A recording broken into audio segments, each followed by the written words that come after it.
Good morning, my brothers and sisters. Welcome to episode number 15 in the book of John. Now, believe it or not, Jesus makes wine, lots of wine.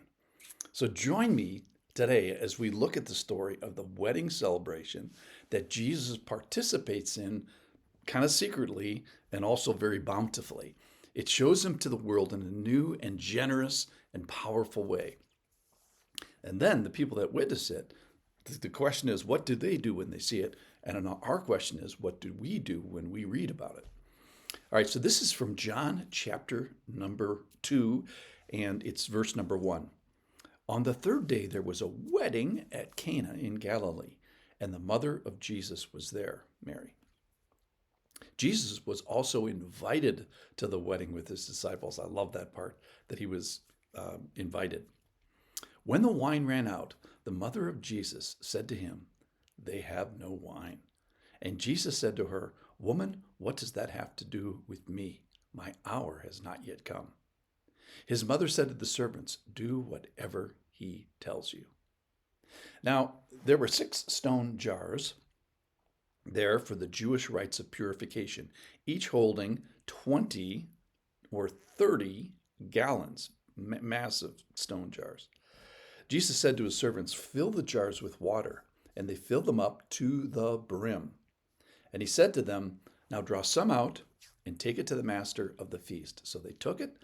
When the master of the feast tasted the water now become wine and did not know where it came from, though the servants who had drawn the water knew, the master of the feast called the bridegroom and said to him, "Everyone serves the good wine first, and when people have drunk freely, then they'll pour wine. But you have kept the good wine until now."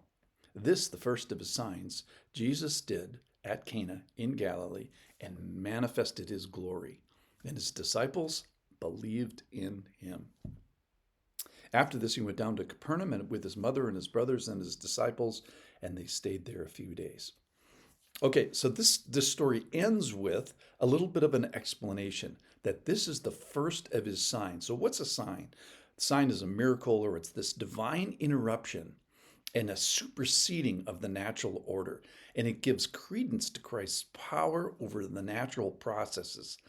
It attests to his identity and kind of puts it in their face that maybe they can be led to belief over this miracle.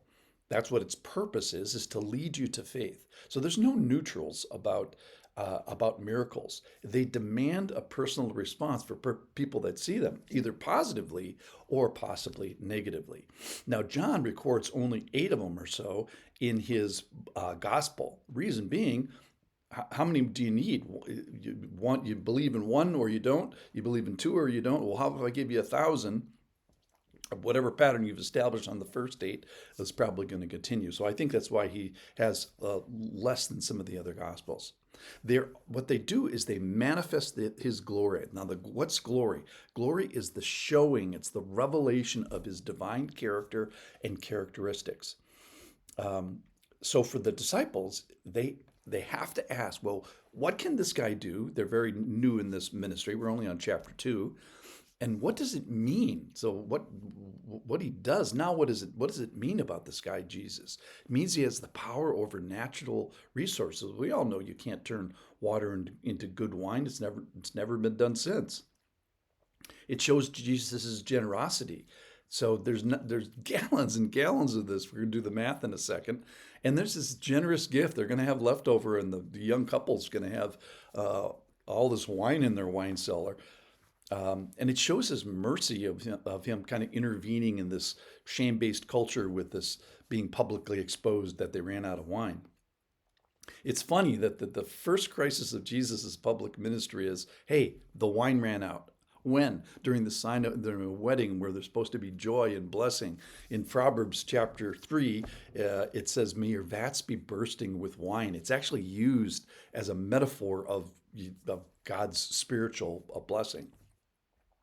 Okay, so by going to this wedding, being invited to the wedding, going to the wedding, supporting it, it shows his support, endorsement, and celebration of an institution, ironically, that he invents. So Jesus is part of the organized society right that he created. He desires it.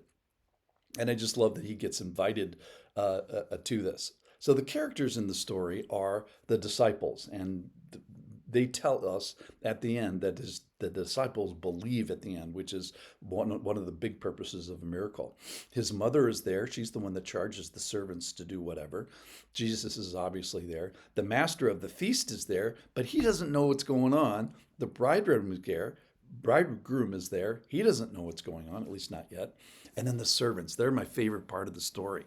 So they were there from the beginning to the end. And they start with these big jars, and they put 25 gallons in each of them. So 6 times 25 is 150 gallons, which is 1,200 pounds of water. So these guys are lugging water somehow from somewhere to fill these jars.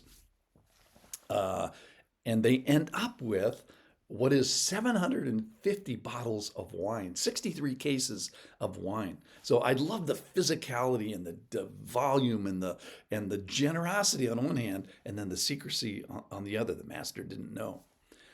So in conclusions, the idea with a miracle is believe it or not.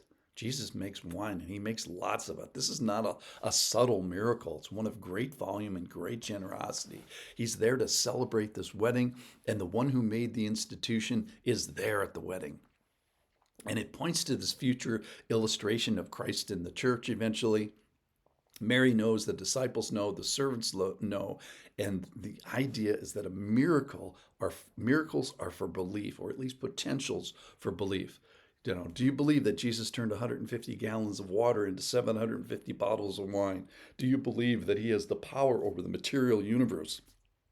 Do you believe that he inaugurated his ministry by participating in this great celebration? Do you believe that he did this to put this forward for this over-the-top generosity, this bountiful gift, this to put in front of us a decision for belief? Miracles are for belief, hopefully on the plus side, not the negative side. It's a sign that's in your face that may lead to faith. Miracle is a sign that's in your face that may lead to your faith. So believe it or not, Jesus makes wine, lots of it. The disciples believe. Do you? Thanks for listening.